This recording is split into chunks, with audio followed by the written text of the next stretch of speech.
आपण अत्यंत महत्त्वपूर्ण अपडेट पाहतो। हा व्हिडिओ आपण शेवटपर्यंत पाहा। शिक्षकांच्या बदल्या शासनाचे नवीन नियम, बदलीपूर्व केंद्रप्रमुख मुख्याध्यापकांना पदोन्नती, दुसरी सुद्धा अपडेट आपण समोर पाहणार आहोत। पाहूया सविस्तर। 31 मार्च 2025। नमस्कार मित्रांनो, चॅनलमध्ये आपले सहर्ष स्वागत आहे। तत्पूर्वी आपण नवीन असाल चॅनलला आता सबस्क्राईब करा, समोरील बेल आयकॉनला क्लिक करा। निश्चितच नवनवीन अपडेट अखिल दामोदर क्लासेस चॅनल मार्फत सतत आपल्याला पाहायला मिळतील। पाहूया सविस्तर। महाराष्ट्र शासनाने जिल्हा परिषद शिक्षकांच्या बदल्यासंदर्भात 2025 या वर्षासाठी 28 मार्च रोजी नवे मार्गदर्शक नियम जाहीर केले आहेत। या अंतर्गत जिल्हांतर्गत तसेच जिल्हा आंतरजिल्हा बदल्याबाबत महत्त्वपूर्ण निर्णय घेण्यात आल्याचे शासनाच्या उपसचिव नीला रानडे यांनी पत्रातून स्पष्ट केले आहे।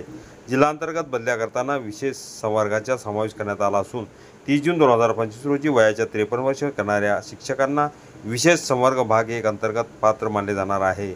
वर्ष 2022 मध्ये अवघड क्षेत्रातून सर्वसाधारण क्षेत्रात स्थानांतरित झालेल्या शाळेतील शिक्षक ज्यांनी सलग 3 वर्ष सेवा बजावली असूनही 2022-23 मध्ये बदली मिळाली नाही, त्यांना ग्रामविकास विभागाच्या 18 जून 2024च्या शासन निर्णयातील अनुक्रमांक शिक्षकांच्या बदल्या शासनाचे नवे नियम आंतरजिल्हा बदल्यांसाठी 10% रिक्त पद मर्यादेची अट शिथिल 2025 मध्ये शिक्षक भरती होत असल्यामुळे 23 मे 2023च्या शासन निर्णयातील आंतरजिल्हा बदल्यांसाठी 10% रिक्त पदाच्या मर्यादेत अट शिथिल करण्यात आली आहे।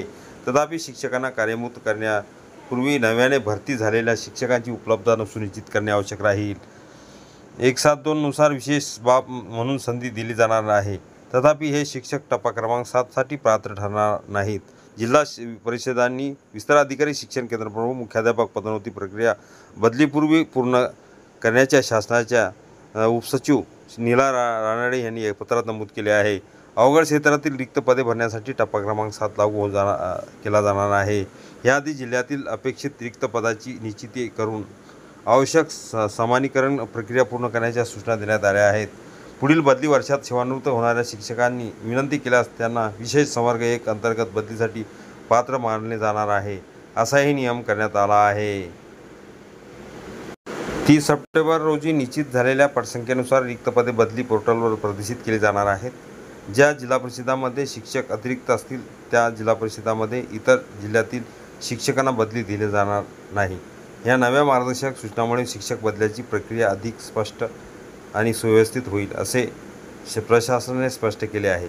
ग्रामविकास विभागाने 28 मार्च 2025 रोजी घेतलेला निर्णय स्वागतार्ह आहे। अवघड क्षेत्रात काम करून लाभ न मिळालेले किंवा लाभ घेऊ न शकणारे पुढील बदली वर्षात सेवानिवृत्त होणारे तसेच बदली हवी असणाऱ्या शिक्षक बांधवांना दिलासा मिळाला आहे। बदली प्रक्रियेपूर्वी पदोन्नती करण्याचा घेतलेला निर्णय सर्वांसाठी लाभदायक आहे। शासनाने आपसी बदलीचा पर्याय जिल्हांतर्गत बदलीसाठी उपलब्ध करून द्यावा। देवानंद मोरे, जिल्हा अध्यक्ष, शिक्षण सेना। शासनाचा दुसरा महत्त्वपूर्ण निर्णय, राज्यातील सर्व शाळा आता सकाळच्या सत्रात भरणार। प्राथमिक उच्च माध्यमिक शाळेचा वेळा निश्चित। राज्यात उन्हाचा तडाखा वाढत आहे। उष्णतेच्या या लाटेमुळे विद्यार्थ्यांच्या आरोग्याविषयी गंभीर समस्या निर्माण होण्याची शक्यता लक्षात घेऊन राज्यातील सर्व शाळा व सर्व व्यवस्थापनाची शाळांची वेळ सकाळच्या सत्रात करण्याचे निर्देश शिक्षण संचालक संपत सूर्यवंशी माध्यमिक, उच्च माध्यमिक आणि शिक्षण संचालक शरद गोसावी प्राथमिक यांनी दिले आहेत। त्यानुसार प्राथमिक शाळेसाठी सकाळी 7 ते 11:15 आणि माध्यमिक शाळेसाठी सकाळी 7 ते 11:45 अशी वेळ निश्चित केलेली आहे। विभागीय शिक्षण उपसंचालक तसेच जिल्हा परिषद, महापालिका, नगरपरिषद यांचे शिक्षणाधिकारी, शिक्षण प्रमुखांना हे निर्देश देण्यात आले आहेत। स्थानिक परिस्थितीनुसार मुख्य कार्यकारी अधिकारी यांच्या मान्यतेने ह्या कालावधीमध्ये बदल करता येईल असेही सूचित करण्यात आले आहे। राज्यामध्ये वाढलेल्या उन्हाच्या कडाक्यामुळे विद्यार्थ्यांच्या आरोग्यावर होणारा परिणाम टाळण्यासाठी विविध संघटनांकडून शाळेची वेळ सकाळची करण्याबाबत निवेदन देण्यात आले आहे। तसेच काही जिल्ह्यांनी सकाळच्या सत्रात शाळा भरवण्याबाबत आदेश दिले आहेत। मात्र सर्व जिल्ह्यांमधील शाळेचे वेळापत्रक वेगवेगळे असल्याचे निदर्शनास आले आहे। राज्यातील सर्व शाळांमधील वेळापत्रक व शाळेच्या वेळेत एकवाक्यता असणे आवश्यक आहे। त्यामुळे हा निर्णय घेण्यात आल्याचे सांगण्यात आले आहे।